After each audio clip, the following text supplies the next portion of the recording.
Welcome to Civil Service IAS, your go-to YouTube channel for all things related to the Indian Administrative Service. दोस्तों, नवंबर 2022 में गोवा के chief minister ने government jobs के recruitment में एक revolutionary change लेते हुए कहा कि अब गोवा में गवर्नमेंट जॉब के लिए 1 साल का प्राइवेट सेक्टर में वर्क एक्सपीरियंस होना जरूरी होगा। बिना उसके महज डिग्री और एग्जाम क्वालिफाई कर लेने से किसी को गवर्नमेंट जॉब नहीं मिलेगी। देखा जाए तो अब यह कदम क्रांतिकारी इसलिए है क्योंकि हमारे देश में आमतौर से गवर्नमेंट जॉब को एक सिक्योरिटी के तौर पर माना जाता है। लोग सालों साल इसके लिए तैयारी करते हैं और कुछ भी नया नहीं सीख पाते, जिससे जॉब मिल जाने के बाद भी वो सिर्फ एक पोस्ट के एम्प्लॉय बनकर रह जाते हैं। समय के साथ साथ सिस्टम के शिकार होकर करप्शन और अनएथिकल प्रोसेस में भी इन्वॉल्व होने लगते हैं। हर एक गवर्नमेंट एम्प्लॉय या फिर ऑफिसर के पुअर परफॉर्मेंस, इग्नोरेंस और करप्शन की वजह से देश के लाखों लोगों का भरोसा सरकार, सरकारी नियम और डेमोक्रेसी से उठ जाता है। लेकिन उसके बावजूद भी गवर्नमेंट को मजबूर होकर ऐसे ऑफिसर्स को सैलरी, बोनस और प्रमोशन देना ही पड़ता है, जिससे एक तो ये लोग सरकार पर बोझ बन जाते हैं और दूसरा ये कि इनकी वजह से जो काम समय से हो जाने चाहिए थे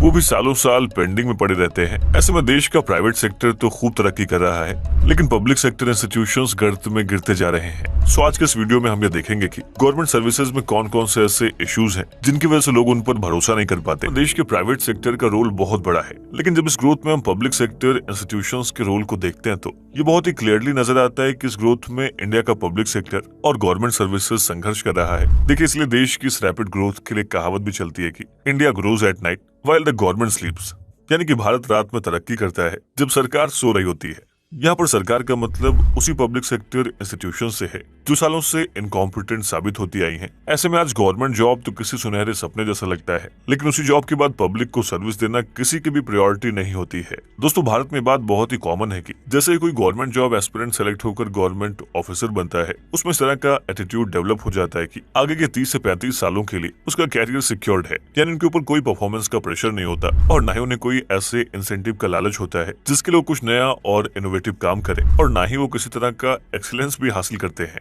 ऐसे में धीरे धीरे उनके अंदर का स्पार्क खत्म होता जाता है, जिससे बहुत अच्छी कंडीशन में जॉब करने का उनका ड्रीम तो पूरा हो जाता है, लेकिन इनके कंफर्ट की वजह से देश को नए डेवलपमेंट के लिए अलग से प्लानिंग करनी पड़ती है। यहाँ पर एक और इशू की बात करें तो समय के साथ ऑल इंडिया सर्विसेज में ऑफिसर्स का नंबर तो बढ़ता जा रहा है, लेकिन उनकी सर्विस में गिरावट आ रही है। अगर इस बात को हम उत्तर प्रदेश के एग्जाम्पल से समझे तो वहाँ पर डायरेक्टर जनरल ऑफ पुलिस यानी कि डीजीपी रैंक के 14 ऑफिसर्स हैं और एडिशनल डीजीपी रैंक के लिए 42 ऑफिसर्स हैं जो पूरे यूपी पुलिस को लीड करते हैं। लेकिन आपको जानकर हैरानी होगी कि एक टाइम ऐसा भी था जब पूरे यूपी पुलिस को सिर्फ एक इंस्पेक्टर जनरल लीड करते थे। अब इस एग्जाम्पल से हमें यह समझना चाहिए कि हमारे पास हाई लेवल के ऑफिसर्स बहुत ज्यादा हैं, जिनकी रैंक और पोस्ट के हिसाब से उनका काम बहुत हैवी नहीं है, बल्कि लोअर लेवल पर ऑफिसर्स की कमी के चलते जो पॉलिसी और डायरेक्शन ऊपर से आता है वो पूरे ही नहीं हो पाते हैं, और जो लोग टॉप पोजीशन पर बिना काम के बैठे हुए हैं वो इससे भी बड़ी पोजीशन हासिल करने के लिए पॉलिटिक्स करते हैं, और फिर एक टाइम पर आकर वो इस तरह की राजनीति करते हैं कि अपनी पोजीशन को ब्यूरोक्रेसी में कैसे सिक्योर करें।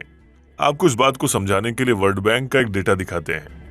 दोस्तों, वर्ल्ड बैंक दुनिया भर के देशों के सिविल सर्विसेज की क्वालिटी को चेक करता है, जिसका पैरामीटर उस देश के सिविल सर्विसेज को मिलने वाली independence, quality of policy formulation और उसके इम्प्लीमेंटेशन जैसे फैक्टर्स से डिसाइड होता है। 2014 के डेटा की माने तो इसमें इंडियन सिविल सर्विसेज को 45% के बार में रखा गया था, जो कि 1996 में 55% था, जिसे हमें समझ सकते हैं कि देश के गवर्नमेंट सर्विसेज में political interference, poor policy formulation और इम्प्लीमेंटेशन में दिक्कतों का सामना करना पड़ रहा है। देखिए, इन सब के अलावा गवर्नमेंट सर्विसेज में जो 2 बड़ी समस्याएं दिखाई देती हैं, उनमें पहला करप्शन और दूसरा है ब्यूरोक्रेसी, जिसमें करप्शन पर तो हम बात करेंगे, लेकिन आइए उससे पहले ब्यूरोक्रेसी की समस्याओं पर एक नजर डाल लेते हैं। दोस्तों, अमेरिका के फॉर्मर प्रेसिडेंट बराक ओबामा ने अपने खिताब में लिखा है कि इंडिया में जेन्युइन इकोनॉमिक ग्रोथ होने के बाद भी ये क्योटिक और संकीर्ण मानसिकता वाला देश है, जिसकी वजह उन्होंने ब्यूरोक्रेसी को माना है, जो नए बदलाव के रास्ते में अड़चन बन रही है। और देखा जाए तो इसे इंदिरा गांधी और नरेंद्र मोदी जैसे बड़े लोकप्रिय प्रधानमंत्री भी खत्म नहीं कर पाए हैं। ऐसी सिचुएशन में देश को चलाने के लिए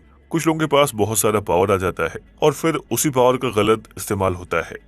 दोस्तों, देश में शुरू हुई कोई आज की योजना कल किसी को फायदा दे दे, ये शायद ही कभी पॉसिबल हो, और ऐसा इसलिए है क्योंकि जो ब्यूरोक्रेट्स इन योजनाओं को बनाते हैं उसके साथ ही कई ऐसे गैर जरूरी स्टेप्स भी डिसाइड कर लेते हैं, जिसके चलते हर लेवल पर एक आम इंसान को दिक्कतें झेलनी पड़ती हैं, और इसीलिए लोग अपना काम करवाने के लिए हर लेवल पर अधिकारियों को पैसे ऑफर करते हैं, और यहीं से शुरुआत होती है गवर्नमेंट सर्विसेज में करप्शन की। अगर इसको ड्राइविंग लाइसेंस जैसे बहुत ही आसान उदाहरण से समझे तो आज इंडिया में आप एक दिन कार खरीद कर उसके लिए जरूरी रजिस्ट्रेशन और ड्राइविंग लाइसेंस बनवाना चाहते हैं तो ये काम लगभग नामुमकिन सा जान पड़ता है। बड़े शहरों को छोड़कर छोटे शहरों के आरटीओ ऑफिसर्स में हालात ऐसे हैं कि आप कितनी भी अच्छी ड्राइविंग क्यों ना जानते हो, अगर आपने ऑफिसर्स को पैसे नहीं खिलाए तो वो आपको किसी न किसी तरीके से ड्राइविंग लाइसेंस के लिए इनएलिजिबल प्रूफ कर देंगे। और अगर आप पैसे दे देते हैं तो आपको एग्जाम देने की भी कोई जरूरत नहीं है, आपको आपका लाइसेंस बहुत ही आसानी से मिल जाएगा। और यही कारण है कि जिसको ठीक से ड्राइविंग भी नहीं आती उसे भी लाइसेंस बहुत ही आसानी से मिल जाता है, जिसका रिजल्ट है कि दुनिया भर में होने वाले हर 10 में से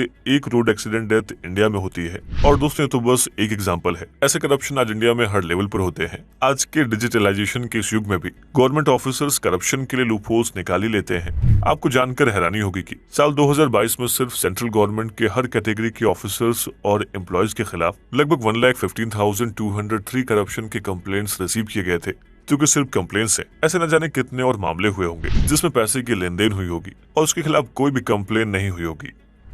दोस्तों गवर्नमेंट सर्विसेज में करप्शन के लिए जिम्मेदार ओपेक सिस्टम है, यानी कि कुछ भी ट्रांसपेरेंट नहीं होता। जैसे बहुत से ऐसे जरूरी पोस्ट होते हैं जहां किसी डिजर्विंग कैंडिडेट के होने की बजाय किसी अनडिजर्विंग को बैठा दिया जाता है और इसके पीछे के रीजन पर ध्यान नहीं दिया जाता। देखा जाए तो किसी भी डेमोक्रेटिक कंट्री में ट्रांसपेरेंसी बेडरॉक होती है, और इंडिया जिसे दुनिया का सबसे बड़ा लोकतंत्र कहा जाता है, वहाँ ट्रांसपेरेंसी का क्या हाल है, आइए इसे सीआईसी की रिपोर्ट से समझते हैं। दोस्तों सेंट्रल इंफॉर्मेशन कमीशन ने देश के सभी मिनिस्टर्स और डिपार्टमेंट्स के ऑडिटिंग के दौरान अपनी रिपोर्ट में कहा कि more than 1/3 of government ministers और डिपार्टमेंट्स अपनी बेसिक इन्फॉर्मेशन को डिस्क्लोज करने को तैयार नहीं थे। बेसिक इन्फॉर्मेशन जैसे कि decision making process, senior officials का foreign visit, minutes of departmental meeting और ट्रांसफर जैसी पॉलिसीज की इन्फॉर्मेशन। इस तरीके से हर डिपार्टमेंट के इन्फॉर्मेशन को पब्लिक के लिए एक्सपेंसिव बनाया जा रहा है, जिससे करप्शन अपने आप बढ़ेगा। साथ ही ऐसे भी बहुत सारे इश्यूज हैं जो गवर्नमेंट सर्विसेज में रैपिड रिफॉर्म की मांग करती हैं। ऐसे में ये समझते हैं कि वो जरूरी रिफॉर्म्स कौन से हैं जिनके बिना गवर्नमेंट जॉब्स स्क्रैप्ड हो जाएंगी।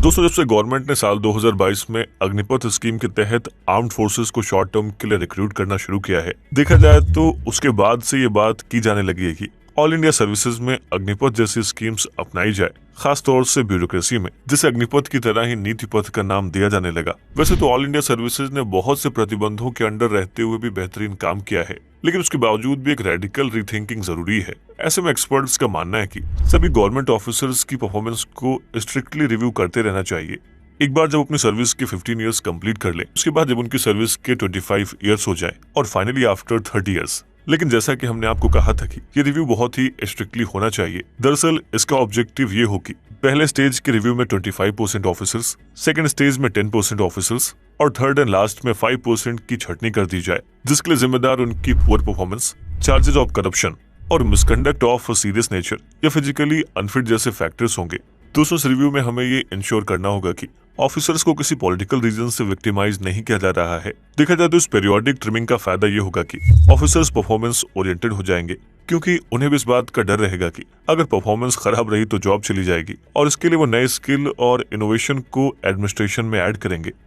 साथ ही कुछ एक्सपर्ट्स ऑफिसर्स की ट्रेनिंग में भी रिफॉर्म्स की बातें करते हैं। ऐसा कहा जाता है कि ऑफिसर्स की ट्रेनिंग 2 डायमेंशनल होनी चाहिए, जिसमें sociology, anthropology, political science, economics, constitutional law और एस्थेटिक्स जैसे सब्जेक्ट्स की ट्रेनिंग तो हो ही, साथ ही सर्विस में एंटर करने से पहले ही टेक्नोलॉजी और एविडेंस बेस्ड डिसीजन मेकिंग जैसे सब्जेक्ट्स में भी इनका कंट्रोल हो, जिससे ये ह्यूमन बिहेवियर कल्चरल कॉन्टेक्स्ट के हिसाब से टेक्नोलॉजी का इस्तेमाल करते हुए जरूरी और नए तरह के डेवलपमेंट पर काम कर सके, और किसी के ऊपर ये आरोप ना लगे कि दिल्ली के ऑफिसेज में बैठने वाले लोगों को किसी रूरल विलेज की जरूरत कैसे समझ आएगी। दोस्तों हम सब दुनिया भर में टेक्नोलॉजी एडवांसमेंट की वजह से आने वाले बदलाव को देख रहे हैं, जिस वजह से देश में डिसेंट्रलाइजेशन और सोशल एक्टिविज्म जैसे माहौल बन रहे हैं, जिसका दबाव सरकार के ऊपर बन रहा है, क्योंकि लोग सरकार से better governance, effective service delivery, transparency, accountability और रूल ऑफ लॉ को बेहतर बनाने के लिए आस लगाए हुए हैं। ऐसे में सभी गवर्नमेंट सर्विसेज और ऑफिसेज को फ्यूचर पॉइंट ऑफ व्यू से न्यूएस्ट टेक्नोलॉजी से कनेक्ट करना जरूरी है।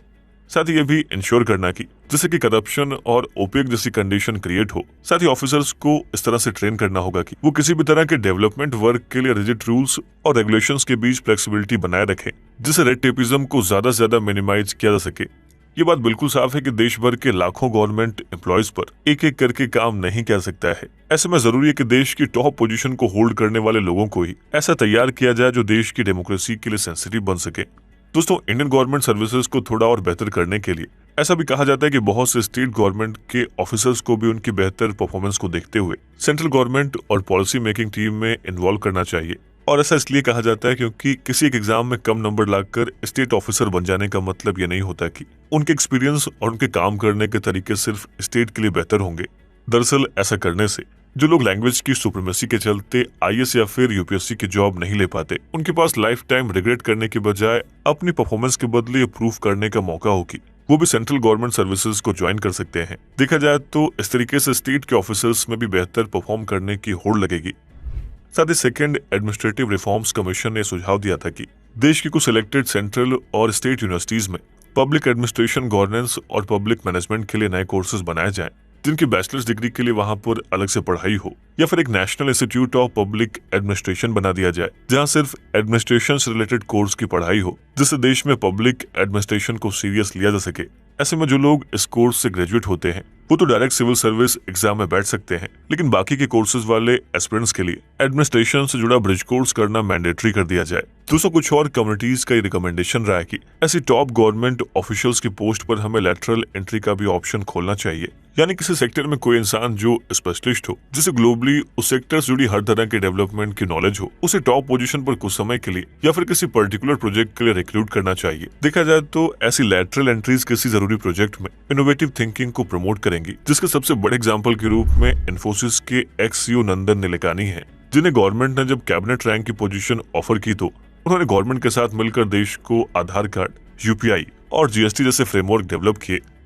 दोस्तों, आज के इस ग्लोबलाइजेशन के दौर में गवर्नमेंट सर्विसेज में रिफॉर्म्स के लिए बहुत से वर्ल्ड वाइड देशों के एग्जाम्पल हैं जो बेटर गवर्नेंस में इंडिया से बहुत आगे हैं। अगर ग्लोबल रैंकिंग इंडेक्स को देखें तो इसमें जहां साउथ कोरिया एशियन कॉन्टिनेंट में नंबर 1 पर है, वहीं इंडिया की रैंकिंग 68 है। आज हम जिस अमेरिका को फॉलो कर रहे हैं दोस्तों, उसकी भी रैंकिंग इस इंडेक्स में बहुत खराब है। देखा जाए तो अमेरिका की रैंकिंग 51 है। ऐसे में अगर हम अपने लिए अमेरिका को रोल मॉडल बनाते हैं तो ग्लोबली हमारा नाम तो हो जाएगा, लेकिन देश के अंदर लोग एडमिनिस्ट्रेशन से दुखी रहेंगे। देखिए, इसीलिए हमारा फ्यूचर गवर्नेंस का मॉडल रिपब्लिक ऑफ कोरिया होना चाहिए, जहां पर गवर्नमेंट सर्विसेज में परस्यूट्स ऑफ एक्सीलेंस की वजह से आज वो एक बेहतर डेमोक्रेसी को डेवलप कर पाए हैं। दोस्तों, कोरिया से जो बात सीखने वाली है वो है उनके कॉन्स्टिट्यूशन में मेंशन्ड लाइफ लॉन्ग लर्निंग। 1980 में कोरियन कॉन्स्टिट्यूशन के आर्टिकल 31 में ऐड किया गया कि the state is responsible for promoting life long education, यानी कि वहां पर जब तक इंसान जिंदा रहता है वो नई और इनोवेटिव थिंकिंग से जुड़ा रहता है, जबकि इंडिया में सारा एजुकेशन एक एग्जाम को क्रैक करने के लिए होता है। दोस्तों, कोरिया की गुड गवर्नेंस की मेन थीम में इस आइडिया को भी डिसॉल्व कर दिया गया कि countries only as good as it's human capital. साथ ही ऐसे बहुत से आइडियाज और रिफॉर्म्स हैं जिन्हें अलग अलग देशों से अडॉप्ट करके देश के पब्लिक सेक्टर को मजबूत बनाया जा सकता है। ऐसे में जरूरी कि अब देश के पब्लिक सेक्टर इंस्टीट्यूशंस को भी मजबूत बनाया जाए, जिसके लिए रिफॉर्म्स बहुत ही जरूरी हैं। दोस्तों, एक गवर्नमेंट ऑफिसर नेशनल इंटीग्रेशन से लेकर कंटिन्यूटी और देश में होने वाले बदलाव के लिए जिम्मेदार होता है। इसलिए समय के साथ भी देश में गवर्नमेंट सर्विसेज की जरूरत कम नहीं होने वाली, बल्कि आने वाले टाइम में इनकी और रिक्वायरमेंट होगी। ऐसे में जरूरी है कि देश के पॉलिटिकल एग्जीक्यूटिव गवर्नमेंट सर्विसेज की क्राइसिस के सीरियसनेस को समझे, साथ उस कॉन्फ्लिक्ट पर भी ध्यान दे जो गवर्नमेंट सर्विसेज और पब्लिक के बीच क्रिएट हो रही है। आज एडमिनिस्ट्रेटिव रिफॉर्म्स की थिंकिंग में एक मॉडल की जरूरत है, और ऐसा इसलिए क्योंकि बगैर उसके इस क्राइसिस को पूरे तरीके से खत्म नहीं किया जा सकता है। By subscribing to our channel, you'll gain access to a wealth of engaging videos that aim to educate and inspire.